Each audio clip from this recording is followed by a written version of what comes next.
Well, well, well, here we go again, Wayne and Martin. Good to see you guys again. Yeah, we're live on Likewise. Facebook and YouTube.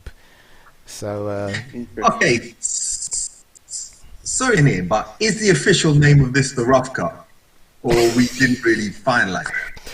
so I just splurted out the words rough cut, but in our group we've got Okay, reckless, talking reckless. all right, fair enough. But rough cut's cool. Working progress. Rough cut. What The do you Rough reckon, Wayne? Cut. Yeah, cool. Wait, Wayne's easy. Wayne's easy. So what's been new today? We were talking a little bit about some news from Basketball England in terms of the results, the swift Yeah, results because of the whole coronavirus uh, issue and games not being able to be played, and then having to draw results from where things were left off really. yeah. So yeah, today they've announced the final standings in the leagues and so on based on the computations they did. Obviously, still a lot of teams had a few games left to play. There were a lot of leagues still kind of the meat of the season, as it were, getting down to the cut. I was involved in one myself, but now it's just, it's finalized and we ended up coming second, basically. That's fine. That's not bad, is Did it? they void? Did they void your matches? Or did they do? Yeah, they voided one. They voided one. What about the other one? To be fair, once I saw the second, I kind of switched off. But there was one game that we were meant to reschedule. Actually, on the day they stopped playing the games, we were meant to play this team in the morning at 10 o'clock. When I think it actually stopped. I wish we had scheduled it for 9 or 8:30. Mm. We could have been sipping champagne right now. But yeah, I don't know. Basically, they voided one game and we came second in the league.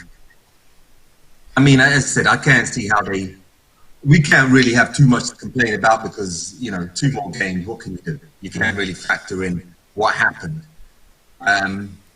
So really now it's down to a discussion. What I want to see is how they're going to do when we go to them with explanations and, the details, because there's no way you can look over the whole league and understand the details and minutiae of each of the battles. So you just have to go with what you see in black and white, and they kind of done that. So for us, as I said, we're hoping to try and get promoted. Mm. Now, I guess it's a discussion with Basketball England. And let's see what they come. And we will be discussing that on the show, the outcome of it. So when you say promoted, are you talking about going up to Premier, like to follow on what we were talking about yesterday, and what the criteria Yeah, might or might not be for that? Okay, excellent. yeah, pretty much. I think from what we were told last year was you have to, in order to get promoted, you have to win the league. Yeah. Now, from what I read, it's not as simple as that in junior level, but the reality is, I think if you win, you can just say simply, okay, we can go on. That's You interesting. can like, Karen. When we were a conference side, we had to win it back to back years. So one year we came second, then we won it back to back years and said, listen, and now teams refused to play us after a while. So we really wanted to push up, and they said, okay, we can see your history of results. It ain't worth staying in the league, and they finally push up this season. But we're on the other end of what you're saying, Martin. So I'm going to argue the case that we shouldn't be demoted because we won so many games, and how many teams are coming up, and the level. Okay, we got blown out 3-4 times. Real blowouts. But the level in conference is just was getting pathetic. Teams wouldn't turn up. Teams would tell you the morning of the game we ain't got enough players. You know, yeah, and what with the amount of young people we got down at the rec and the amount of teams we're doing, it make I mean CBL conference CBL much alike from what I saw yeah. this year of CBL and my experience of conference. I mean, I guess it kind of depends. I find there's some of them, like for example, this year at the beginning of the season when we first got into the league, we thought it's going to be fairly challenging. We lost our first game, and it was challenging, but we were mainly a younger age team. In general, once we got into the flow since November, there were barely, games weren't, you never thought you'd lose a game, in essence. But more down Obviously, to young, we had the concentration and confidence. Yeah, and that's what happened early on. But you know, the thing with, I think the problem we have here, and this is something we could maybe touch on other points. During a season, a team grows and players grow. 6 months is a hell of a long time. So if you're entering, let's say, an under-18 league, young boys coming into it in September, early on, the first game of the season, they're going to get shocked by maybe a new intensity or whatever it may be. Come the end of the season, we should see how the team progressed, because these players evolve at an amazing way. And that's actually another point that I think we should touch on, Rupert, that me and you have maybe discussed before, where these Aspire tournaments look at players one summer and then select from that tournament the next summer who gets into the England development program. A year later, some guy's gone from 5'4" to 6'10", and he's gonna get a look. Yeah. You know, so it is sort of, I mean, it can't really be analysed, but I think that's why maybe, you know, they have to have something else where they see what the players' levels are, maybe just before the season starts, to see what teams are valued in these leagues. Because obviously there are a lot of teams who want to be in the Prem, just for the kudos, and maybe more players will be attracted to go to them. Because obviously everybody wants to play Prem. Maybe. But you know, see, because like following on from the conversation that we had a few days ago with Wayne, and then the conversation we had with Bob yesterday, I am more leaning towards this whole idea of, hey, listen, just stick into the regions and play the best team in your region. I mean, that's, you know, it's spot on with that, you know, and I know Wayne's definitely had those sentiments before, where you don't have to have all that travelling, and then you can still find good competition locally, you know. So that negates the whole kind of Premier thing as well, you know. Well, for Premier, we didn't really travel far. The furthest we travelled was maybe Stolen, and that was an hour or so. Okay. So the Premier South is quite regional. Okay. You know? Okay. And part of playing basketball, I think, the camaraderie stage is the travelling left one. We were talking to about guys the other day, and we were talking about when we'd go to out to the sticks of England, and we didn't remember the game, we remember the travel, we remember the laughs we had and jokes we had, and yeah, you know, and then doing madness on the way there and back. Other things we remember, showing them on the sea we went to, getting lost and getting there for the tip, and as a go on the court and just, you know, do your thing, do with some brothers. Yeah. I think traveling is a good thing, and it's part of commitment.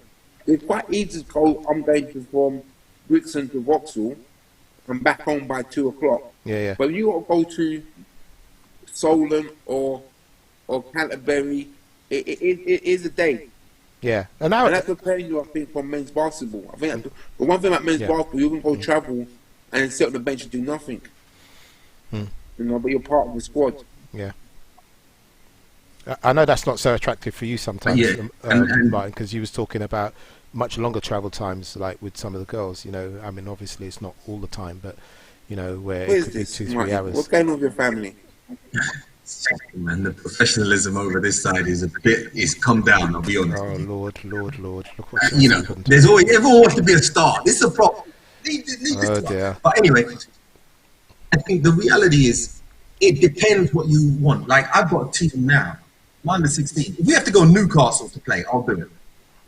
Because you're giving experience to people who are committed to it. I think the issue does become, you know, what they explained it to me was, and look at the programs. And the programs have to consistently produce players. Okay?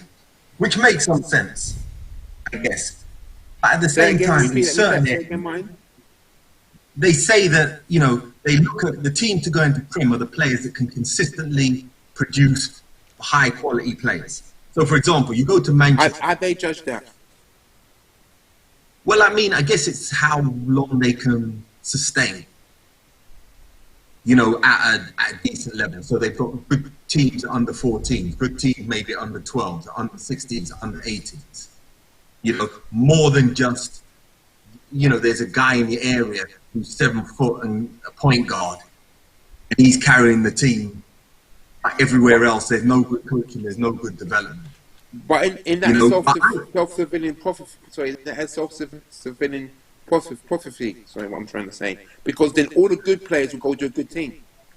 Understand what I mean? And I think this is part of the problem. But, yeah. So if you've got a good player, you know, they go, well, you'll never develop there.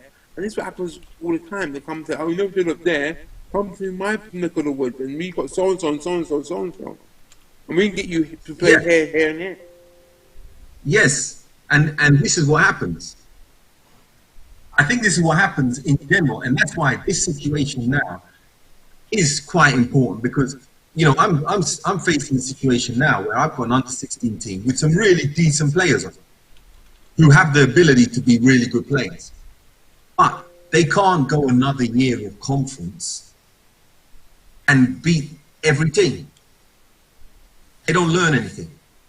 You know, they have to play against the best. So if we don't move up, and I can't be mad at the kids, will be looking like, okay, well, where do I go? Do I go to Reading?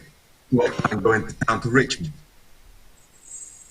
Along with everything else they're doing. So this is why this decision that was made, it has real implications for some of us. That's why now, what I will let you guys remind of is when I go to BE and put the case to them, let's see what comes back.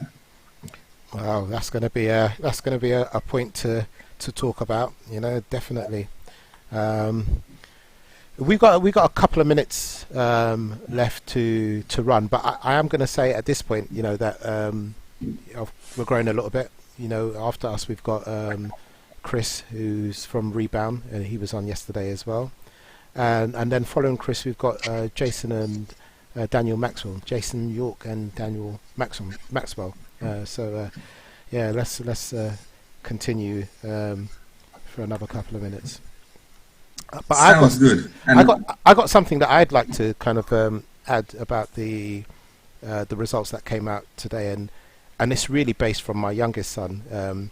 You know, where I think they went head to head. They won their head to head in terms of place with Laken's team, Surrey Rams. You know, and tough games throughout. A lot of good teams in the top part of that league, but because they didn't play enough games, they finished in third place. Ridiculous. Yeah, they finished in third place, and then I think another team. Well, who was it? I think it may have been Reading. Reading. Yeah, Reading finished in second place. But you know, the rules are the rules. You know, and if that's what that's what it explicitly says, then that's what it is. But it's unfortunate that they weren't able to play enough games to. You have a higher season. That one needed some independent motion, because anybody who's been in that league, I played in that league, our team played in that league. It was clear the top two teams were Surrey and Thames Valley. Yeah. Now, yeah, Surrey to win it, fair enough. Yeah. But you guys should have been second. Yeah. That's not hard to figure out. Yeah, well, I mean... Didn't you beat Reading twice? I think I don't know if we played them the second time, but we played them at home. But hey, you know, circumstance, isn't it? You know, I mean, if there was no Corona, you get PC with us now. You can be PC. If there was no Corona, yeah. Let's be real out here. Y'all were better than Reading, and I'm not hating because Reading beat us. Yeah, they beat the brakes of us. Yeah, I mean. You know, I don't know, you know, and I can't remember when we played them, to be honest, and I can't remember if it was a close game or not, you know, but hey, you know, that's basketball, you know. So that's basketball. Yeah, I just wanted to close on that actually, because like we are kind of, you know, we're trying to keep tight, so we done our 15 minutes. Just want to say thanks to Wayne and to Martin and following in a few moments, we're going to have Chris Hughes. So you want to say your goodbyes or your last piece? Peace, Just fellas. See you soon. goodbye. Just to put a message up there to Wayne. I was talking before with Rupert about getting Marlon on this platform. So make sure you're on that day, Marlon. That would be Or good. Shugsy, as he's known. Anyway, good to chat, fellas. right, Enjoy peace. the rest of your Peace evening. out. All right, You excellent. too, fellas. Take care. Thank See you. ya. Bye. Bye.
Hey guys, good evening.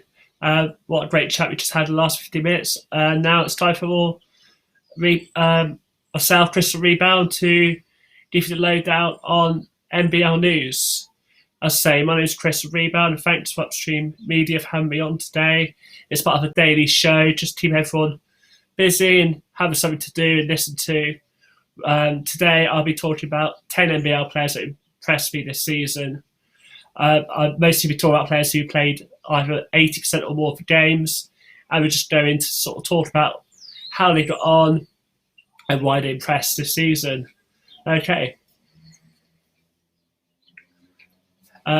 Obviously, if you're watching on YouTube or Facebook, feel free to comment below if your 10 players that interest you. It'd be great to get discussion going. Give us something to talk about. First one up, Cameron Hildreth. Well, this guy has had an amazing debut season for Worthing Thunder. The young man's been amazing in the NBL and as well in Europe's Adidas Next Generation tournament. He played for Barking Abbey select side abroad and was named as a Final Five. He was one of the standout players in the tournament, and stats-wise made the top 10 in most, if not all, stats. In terms of his output from the league, he was the only player who averaged combined 20 points, 6 rebounds, 3 assists, 1 steal, 0.7 blocks. No player across those 5 key stats got more in total.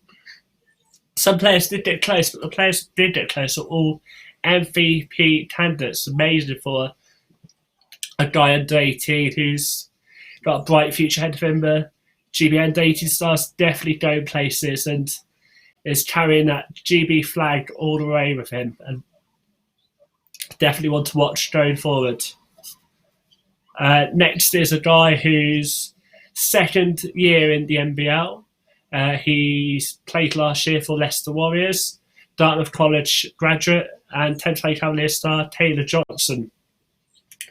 I've had the honour of commentating on Taylor's games twice this season. Every time he's been one of their go-to guys.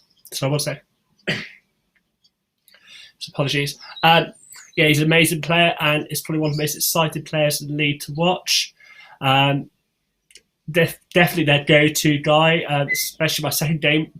It's a very close game with Lepra.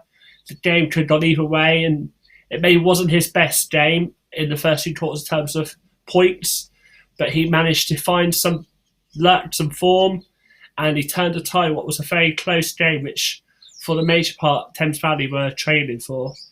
Points-wise, he's one of the main leaders in the league as well this season, and the second most efficient player in the league. Next up, probably another player who's on that same par with Taylor, Team Solar Kestrel's American import Travis Charles, in his second year with the Kestrels, still managed to average a really high 62 field goal percentage. He's looked fitter, more athletic this season, and has helped with that transition play, and has been a major threat. He has now won the title in 2 years in a row, as well as the Kestrels themselves, and it's averaging just shy of a double-double with 22 points and 9.7 rebounds. What a major season it's been for him and for the franchise of St. Kestrels. Next up, another big man is Loyal Dragon star Ricky Fetsky. So this season, compared to last year, he's seen an improvement in all of his stats and shooting, rebounds, blocks, steals, the lot. He's been amazing and a real key player with Bradford Dragons, who in 2020 one of the most informed sides. Yes, they finished 8th, but actually, if you look at 2020 alone, they're close to being the top 4 side. Shame that the playoffs weren't there. They probably would have done quite well, even though they've had a tough test against the top seeds. One of the major improvements in this game was his 3-point shooting. Saw a big improvement on that 3-point percentage. Next up, another player who's been around Europe, been up and about. He did play for Leicester Warriors and went to Germany. I was back at the Kestrels. Is Elliot Sentence. Started the season well, put in a massive 3-point plays versus the Reading Rockets. Got 7 out of 9 threes, and what was a very tough early test for the leaders. Unfortunately, his season was cut short midway due to injury, but he came back and still showed why he was so impressive at the start of the season. And so after that, there's quite a few more players still to come as we work our way down.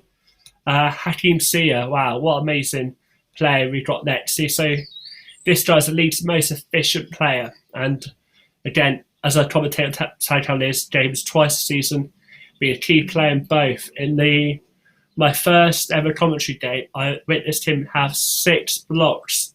He was having a massive block party that day. And in that game, he averaged 20 points. Sorry, let me say, no. He got 20 points, 12 rebounds, 4 assists, 4 steals, 6 blocks. Massive stats, and probably one of the most impressive individual performances we've seen this season. And then next up, we've got Reading Rockets player Nick Richards. So he's had an amazing debut NBL season. Definitely a big game player. Sort of was very lucky to be on the loser side National Cup final, and has definitely done well this year. He has shot a 57.6 field goal percentage, so he's very, very one to watch when they're shooting. Definitely a top shooter in the league. And in the big win first moment Thunder, he shot 75% of his shots. So definitely one that's shooting with the lights out. I say, if you like looking at leaderboards and stats, head over to our website. We've got lots of leaderboards there, lots of features of players. Also, if you like stats, definitely head to Dave Owen's website. You get all the latest news. Right, now we're getting into like the highlight players who are excited to watch. You go, wow, get you off your seat. So the first one is Team St. Kestrel's Luke Basumbro. Probably one of the most highlightable players in the league. It's so fast and really aids his team in the fast breaks and quick transition plays, and has had so many highlightable dunks. I'm sure they're all doing the rounds on YouTube at the moment. The NBL shared one in a recent game of his. Next up, probably one of the most exciting players outside and maybe even inside compared to the other teams in the league, TJ Henderson.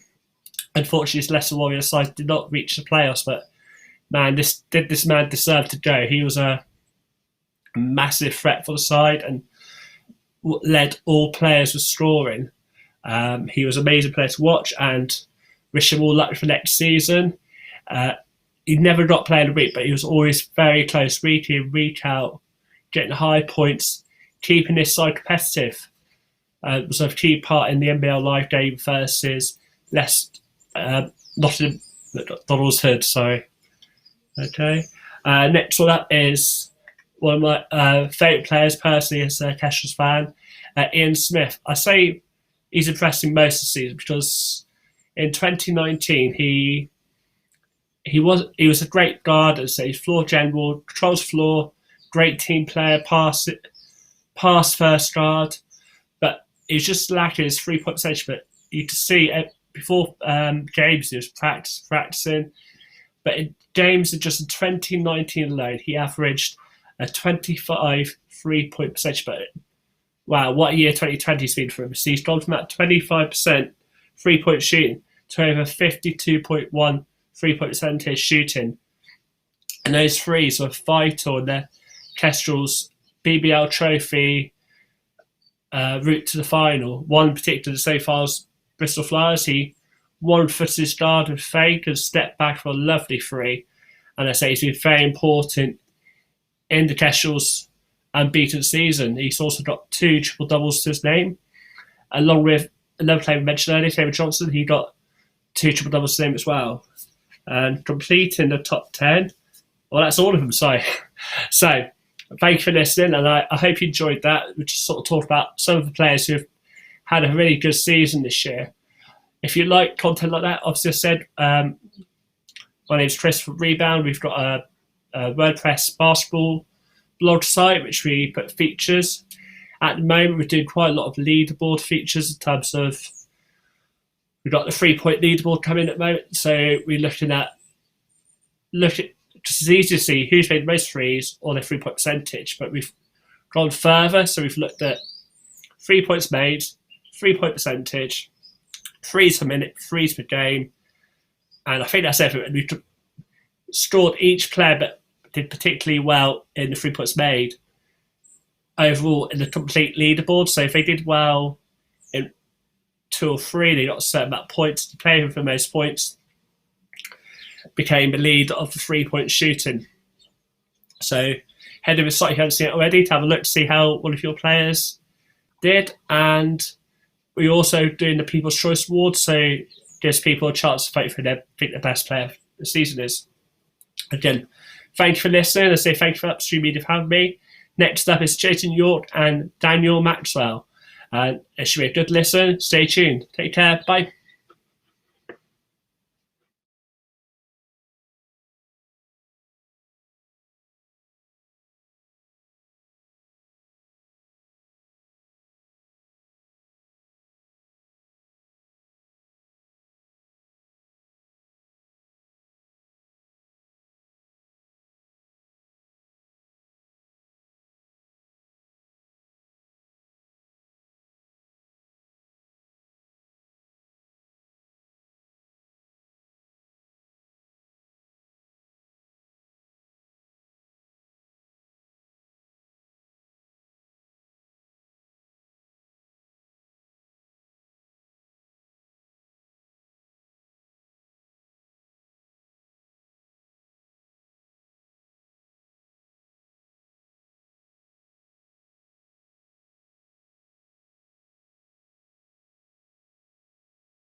going on?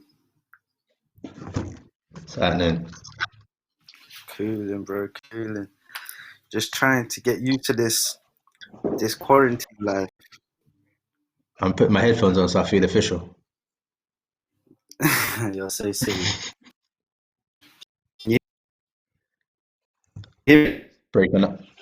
You're breaking up, you know? what you said? So you're breaking up.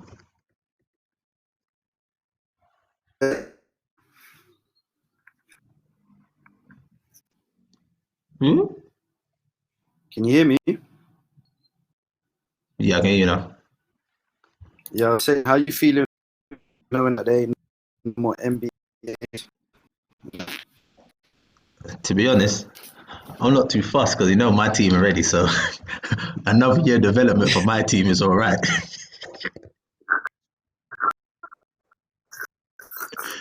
That. What are you saying? Are you using You're your gonna give phone? the people? No, I'm on my laptop. Oh, the connection ain't too good though. Why? What's going on? Hold on. Let me It's try and choppy, move a bit. Yeah, I need to try and move. And sometimes, depending on where I am, there's no reception. How's it now? Yeah, much better. Yeah. Yeah, that's much better. Much better, much better.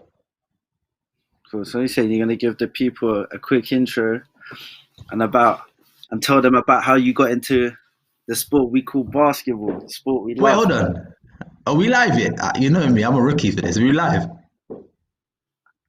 I'm under the assumption we are.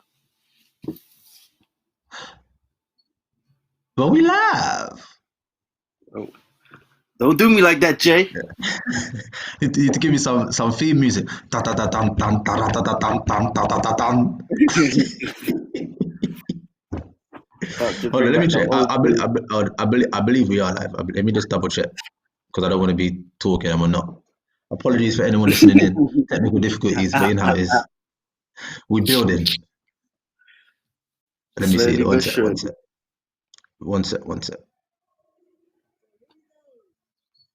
Let me see. Oh yeah, we live. Oh, we live. Oh, we on live. We live. Hey, what's going on? So I'm Jason York, and I got my good friend, my brother here. What's your name? Daniel Maxwell. That's right, aka Mr. New York Knicks and Mr. Dallas Mavericks, as you can see from the background. Oh yeah, let me just. That's the shrine right there. But yeah, do you say how I got into basketball? Yeah. To be honest, I'd never really played basketball until I got to probably year 10, year 10, 11, and it was because a good friend of ours called Akeem, he was a year above me, went to the same school, and he happened to be going to the same college that I was going to, and he told me, everyone just plays basketball. I was like, huh? He's like, yeah, everyone plays basketball. I was terrible at basketball. I could probably dribble the ball between my legs, but that was it. So that summer, I got my Anron mixtapes and my Allen Iverson highlights, and I just went all out. I watched basketball, but I never played it because I need to make sure that when I hit them courts in college, at least I was crossing up somebody.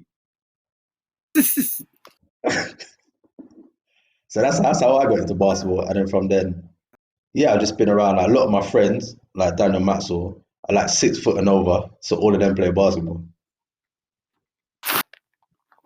Again, so you're cutting up. I said, it just happens that a lot of my friends are like you, 6 foot and over, so you all play basketball. So I've always been around the basketball world. Oh, nice. But yeah, how did you get into basketball? Let the people know how you got into basketball. Boy, from what I can remember, I think it might have been my fourth birthday. I remember my parents. It was like a little Tikes hoop, and you have to put sand at it to be steady and that. Yeah. And then growing up, I used to just always play on that hoop, and then my dad used to go to the park how to do layup stuff. So by the time 7, developed what you'd call the fundamentals, or what I mean, bouncing the ball left hand, right hand, and making layup. Do you know what I mean? And a good family friend, Alison, she used to always say, "Oh, come down to Westminster, come and train, come and train." Obviously, I'm young, I'm new surroundings, you're a bit nervous, but Jackson, who was my coach at the time, helped develop me as a kid, and then I just excelled from there. Played around, obviously, like yourself, my friends were older, so I just learned stuff from them and different coaches I had, growing up. So yeah, it just developed, man, and then just grew to love it. And whilst everyone else was going through all their other lanes and trying different stuff, I just stuck Stuff at like it. that. And yeah, Who's man, your? So I would say, who's your? Well, I know who your favorite player is, but let everyone know who your favorite player is. Mr. 41, Dirk Nowitzki. Everyone always asks, how comes Dirk? Don't get me wrong, I love Jordan and the rest, but I don't know. There was just something about the way Dirk played that just gravitated to. He wasn't always the most athletic, wasn't the most aggressive, but he could play. He had the fundamentals. He had the moves. Definitely. Do you get what I mean? The jump shot was there. And remember, he's 7 foot. So obviously now when we watch NBA, you're seeing all these 7-footers shooting jump shots and deep Oh jump yeah, shots. yeah, for sure. But back in them days, it was a one of a kind. Do you get what I mean? And I just always gravitated towards it. Do you get what I mean? The reason I asked that is because obviously everyone knows my favorite player is Allen Iverson, and obviously I would like to say I'm the same height as Allen Iverson. I didn't really know how tall Allen Iverson is because they say he's 5'11" to 6 foot, 6'1". I'm definitely not 6'1". But so that's why I modeled my game on Allen Iverson, just because, do you know what I mean? He was a short guy. But you, for someone that say Dirk Nowitzki, but for people that know you or don't know you, your game probably most resembles Carmelo Anthony. Yeah, and that's not even me watching highlights or nothing, because I don't really watch Melo highlights or none of the above. Don't get me wrong, he's a very good player. Very, very I'm about good to player. say, don't disrespect. No, very good player. Definitely in my top 5 players, but he's not someone that I modeled my game around. And I think just having different coaches growing up and that taught me how to play. So for example, catching the ball in a high post, just not even having to dribble, but just use your body, looking at the defender's feet and how they're positioned, be able to get your shots off. Do you get what I mean? Yeah. So even so for example, like going to scrimmages, every time I go to a scrimmage, like I would work on something in particular, but no one would know what it is. Yeah, Do you just get what I working mean? on it. So a whole scrimmage, I might come down, shoot left-handed jump shots, make I left-handed remember layups. those scrimmages we need to shoot left-handed. It used to annoy me. And everyone be like, what are you doing? But that's just me You used to working make out, them because if I though. do it, sorry? You used to make them though. Oh, bro, I was doing that bad boy in National League 2. So, it's just one of them things. But that's another thing as well. Like a lot of kids in nowadays, they stick to one coach. Now, there's nothing wrong with that. Do you get what I mean? Stick to your coach and play that season with the coach. But when you have your Christmas breaks, your summers, go and train with other coaches, because there's other coaches that are great at like defensive drills that will help you. There's some coaches that are great at shooting drills, dribbling drills. There's so much stuff you can learn from different coaches. Go out there. Do you get what I mean? Learn. And then when you come back, you can take everything you've learned outside and incorporate it to your game with your main coach for your team and stuff. Do you get what I mean? But obviously, I've never played basketball sorry to interrupt. I've never played No, basketball at you the level go. that you. I never played basketball at the level that you played it on. But today, I see a lot of just like younger players coming up. Everyone wants to do the Steph Curry shooting from range. Everyone wants to have the Kyrie handles or James Harden handles.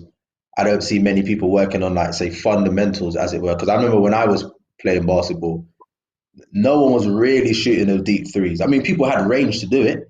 And obviously over here, we were shooting 2 or 3 steps behind the line, just because our line was not NBA 3-point line or even college 3-point line. But everyone now is like taking a couple dribbles across half court, pulling up, or everyone wants to cross their man up. And do you know what I mean? It's like when I was growing up, it was more about like post game. I think now has vanished for me. I don't really see many many And younger players coming up using the and post. that's crazy, because when you think about it, the highest percentage shot would come from more or less the post. And That's do you right. get what I mean? But I don't know. I honestly don't know the answer for that. Even when I'm coaching my grassroots lot, Mm. I always say to them, make sure you work on your left hand, right hand Yeah, yeah, layups, do yeah. your form shooting and stuff. As soon as we walk into the gym, these guys are by the halfway line trying to throw up the shot, and it's like, you're not going to do that in a game. Like, if I give you It's 10 true. shots, you might just about make one. Like, not even to doubt you, but unless you can make 10 or you can make 5 more, no, we'll say higher. If you can make about Hey, 7 yeah, to if you can 10, make, yeah. do you get what I mean? If you can make 7 to 10 consistently, do you get what I mean? Mm-hmm. Then you can do that. Do you know what I mean? But shout out to Pete, one of the coaches I had growing up as well. I remember he had a Mm. camp. I think I was about 14, 15, and it was in Harrow Leisure Centre. And I remember I asked him, I said, how did you become good at shooting? Because if you know Pete, he can shoot the lights out. So I remember I said to him, I said, how did you Wait, become hold so on. so Which good at Pete? shooting? Pete that used to run at the Tall. scrimmage I used to come to? Nah, Pete Depish, Nah. the coach, Oh, Austin okay, Pete. yeah. I know you're talking I about, yeah. remember I asked him, I said, how did you get so good at shooting? He said that him and his brother used to shoot, I think it was like 200 to 300 jump shots a day. So I Ooh, said, Kobe. okay. I said, rest in peace. So I said, okay, cool. I'll never forget. I went home. I said to I asked my mum and dad, I said, oh, can I go park in the mornings before school? Yeah. So they're like, yeah, that's fine, bro. I remember, not every day, but here and there, hit the park, bro. I was shooting 300 jump shots, running a suicide, run a 17s, go home, get ready, go to school, play at school, do the same thing. Do you get what I mean? And Well, you got that's to all put it the is. work in. It's repetition, you know. And a lot of guys, or a lot of the younger lot, they don't realize that. They just think that you watch a Steph Curry highlight tape and you can just Mm, get on the court and do that, not realizing that there's so much mechanics behind it. of course. You know, you have to study it. You know, your footwork. You got to be able, whatever you can do on your right, you have to do on your left. You Yeah, know, there's so definitely. much. There's so much, man. But no, it's just obviously as you Yeah, get I older, think, you learn. and I think that's the thing. Go on. Obviously, I think just in today's day and age where everything's social media and it's instant highlights, you can just see the best bits of the games. You're not really seeing the time when James Harden might make the right pass or make the extra pass. You're just seeing him obviously Oh crossing his yeah, man up, stepping back, taking a jump shot. So everyone thinks, oh, that's what you have to do to win games. that's, But I yeah. mean, James Harden does that a lot. Will it win championships? I don't know. But even that is a skill that he's worked on. He's perfected. You know, he's put the hours and hours and hours and hours in, you know, to perfect his craft. So it's not like it's something that he hasn't worked on. So I Mm-hmm. think that's kind of today's social media age. We kind of miss that. You don't see full games. You can just watch the best highlights of the game, like a minute chunk size of the dunks, the layups, the fancy Oh passes, yeah, the step backs. But I know from yeah. back in the day when I'm sounding like I'm like 70, you know, I'm not 70, but like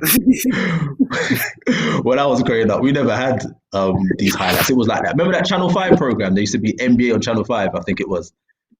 And it was like you had to watch the whole game. Like you wasn't getting no highlights. And if you was getting highlights, it was top 10 of like the whole month Yeah, or the whole yeah. week, whatever it was. NBA top 10. Yeah, Yeah, that's it. Yeah. but that's what I'm saying. The evolution of the game has changed completely. Do you get what I mean? Even down to kids trying to go abroad. Do you know what I mean? Like, Mm. you know, like Because I you, was I mean, talking. talk Funny, about it. You spent some time abroad. yeah, but that's what I'm saying. It's different now. Do you get what I mean? Whereas how I got picked up was I actually was in Oregon with my under 18s team, and we were hooping, and then we got there was a few of us, and we all got picked up. Well, there was 3 of us that originally got picked up: myself, Ovi, and Olu. And then so yeah, after that, obviously we've come home, sorted out the paperworks and stuff, and then Mm. shout out to my college coaches, Marvin and Perry. They actually helped me, you know, in terms of like getting me fit, making sure I was on Yeah. my studies and all of that, But even like now, it's easier for the kids, thanks to YouTube. Do you get what I mean? Just straight Of course. emailing, and and they can directly talk to coaches themselves, and it's a lot easier now. Most of the stuff they can do is online, whereas I was going back and forth to the embassy like it was. I remember. That was my second home. Do you get what I mean? So, I mean, don't get me wrong, it's good. Go on.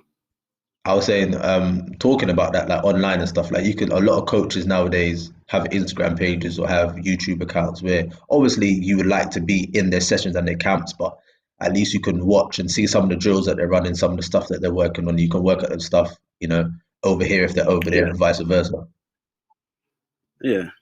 No, I mean, the game can only get better. True. And that's just across the nation with all the technology and stuff and all the training regimes. It can only get better. Kids are more aware now of stuff that can help you on the court. For example, your nutrition. Whereas whereas we would go play ball and then go chicken shop. Do you get what I mean? Or we'll go get a fizzy drink or some chocolates or whatever. Yeah, it's true. But talking about that, this is a hard question, and I know obviously a lot of people are gonna have their own views on this. If you had to make an all-time top 5, and give me 2 bench players as well, all-time top, so give me 7 players. My all-time team. All-time team. Give me my 2011 Mavericks. Oh, get out of here, bro! Come on, man.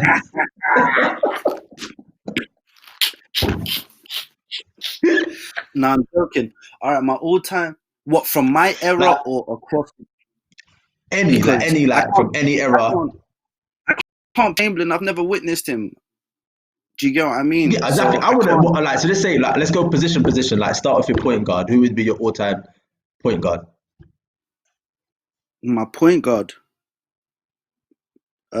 Jamal Tinsley. Nah, jokes. Whoa. I'm joking. Who would I pick?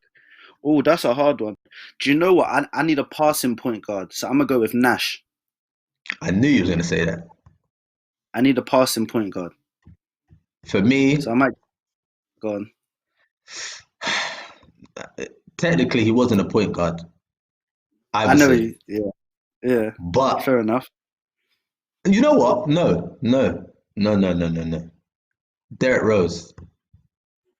Actually, you can't. Wow. I mean, remember MVP Derrick Rose was a problem. Okay, I'm trying to think strategic. If we're just gonna throw players out there, the best point guard, Russell Westbrook. Boom. All right, cool. I'll go Rose. You go Westbrook. Shooting guard. I'm picking my shooting guard. I'm going with Mr. 23. MJ. Yeah, without a doubt. Well, I have to, just because out of loyalty to my guy. I have to. It's got to be undersized, but I'm gonna have to go with Iverson. That's me. I have to go Iverson. It's my preference. Yeah, my preference. No, that's cool. You're free.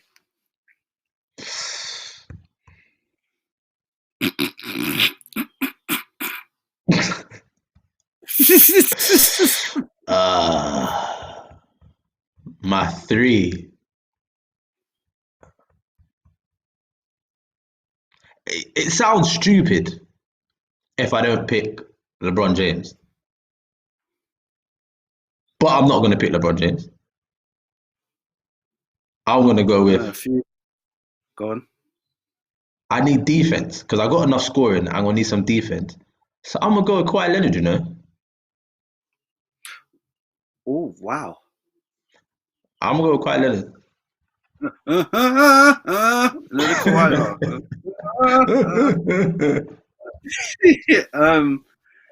I can't lie. Oh, do you know who I might have to pick as my 3? Who's that? KD. I was gonna pick him, but we got enough scoring. All right, okay, that's good. KD's about your 4 then. I know who your 4 is anyway, so. Mr. 41 himself. You already know. For me, I want to go with the big ticket, Kevin Garnett. You know, That's a big shout. But there's someone you missed out still, who? Mr. Timmy D. True. But I like Kevin Garnett's intensity, man. No, I hear you on that. That's a good one. And the And 5. then go on.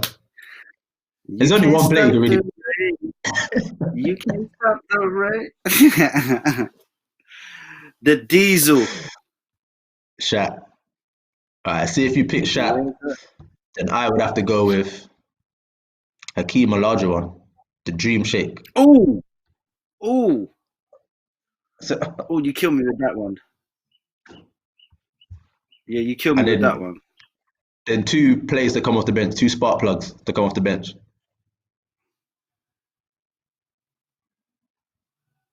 Damn, Carmelo Okay. and Charles Barkley. Oh, I was actually going to choose Charles Barkley, you know. Yeah, I'm having 1 scorer and 1 rebounder. I need some aggression. Yeah. I then would go, this is going to sound rude, I'll pick Tim Duncan. I know he's not starting, but I'll pick Tim Duncan. And then one more player. I need like another. Marcus Camby. I knew it. I knew it. I knew it. That's my guy, Marcus Camby. People don't like Marcus Camby. That's my guy. With a jump shot like this, look. Yeah, you can have him. You can. I bet you hooped with him in college as well, isn't it? Marcus Camby's my guy, man. That's my guy. Or Kenyon Martin, to be fair. Nah, Marcus Camby. Yeah. Matter of fact, you could even have LeBron. That's rude. LeBron on the bench.